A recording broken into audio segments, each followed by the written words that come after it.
I was in the fleet for about a year before I deployed, so my workup was like almost a year long. It was like, I think 9 or 10 months, something like that. Yeah, so we had the workup, and then towards the end of the workup, you'll start getting ready for pre-deployment leave and all that. And before you go on pre-deployment leave, you'll have like gear inspection, so you have all your stuff packed and ready to go.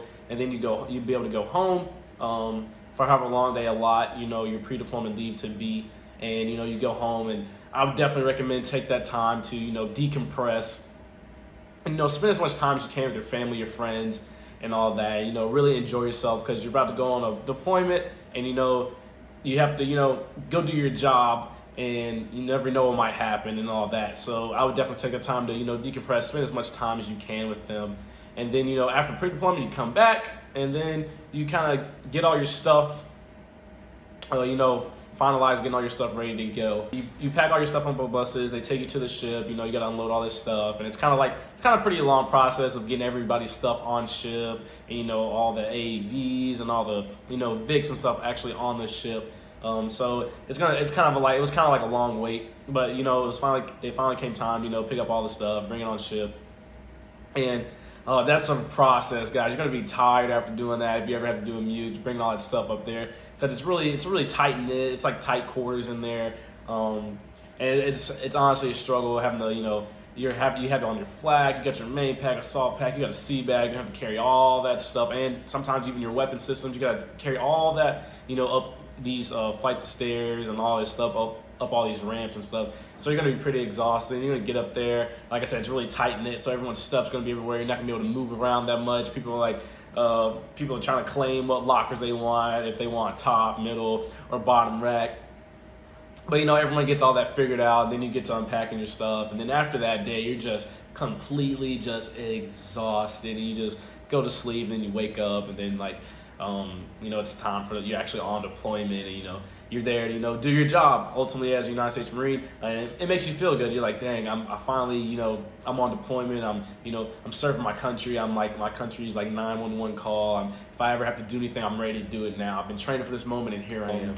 But there is stuff to do on ship, so you definitely can watch movies, play video games. You can always do classes, read books. And they also have a gym on there, so I was going to the gym like twice a day. So I would wake up, I would go to breakfast, and then I would go to the gym. Then I might get some classes, and then I go to lunch, and then I go to the gym again. Then I'll take a shower, and then I go to dinner, and then I go back to the living area, the berthing, and I'll watch movies or play video games or just sleep. But other than that, there's really nothing else to do. You are able to call home at certain times. There's these payphones on the ship, so you go buy this card, and you type in the PIN and all that, and you can call home. So I think we were on ship for maybe, I want to say, a month or so before we actually got our first port. And when you get to your first port, it's like, land, yes, land. And people don't necessarily go crazy or go wild, but people are definitely rushing to get to the first spot that has Wi-Fi, or the first port we went to was Malta, so they had a McDonald's, so everyone was rushing there. But it's really cool experiencing the cultures, the different cultures. That's the cool part about being on the Mute. You get to go to so many different countries and experience so many different cultures, and it is really cool, and it humbles you a lot to see how different people live in different countries. It makes you really grateful for what you have back here in America, and it really was a humbling experience of seeing how different ways people have to live, and how we're definitely more fortunate than other countries are. I was in Malta. You have fun with your boys and all that. You go bar hopping, you do all that stuff, and then you're only there for a couple of days, so you have to get back on ship. And like I said, it's the same routine. It's rinse, wash, repeat type thing. It's like deja vu until you get to the next port. And then you get to the next port, you do the same exact thing. You experience the culture. Might go sightseeing or bar hopping or whatever you want to do. Experience just the food life, go shopping, whatever. But you're gonna get back on ship at the same time. But don't get confused. This wasn't a cruise, or people refer to most Muse as a booze cruise. That's not what it is.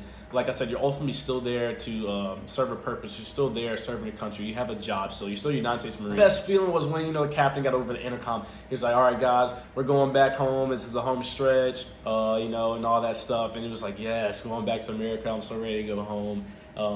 And it's kind of weird because you go through so many time zones if you go on a mute, or just on deployment in general. You go through so many time zones, so your sleep schedule is really messed up.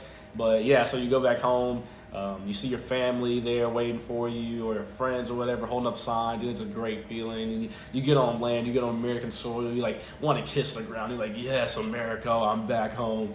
And then you'll go back to the barracks, you'll unload all the stuff. And then you have about a week or two back in the rear, doing admin stuff, getting everything, back to, the unit, getting unloaded and all that.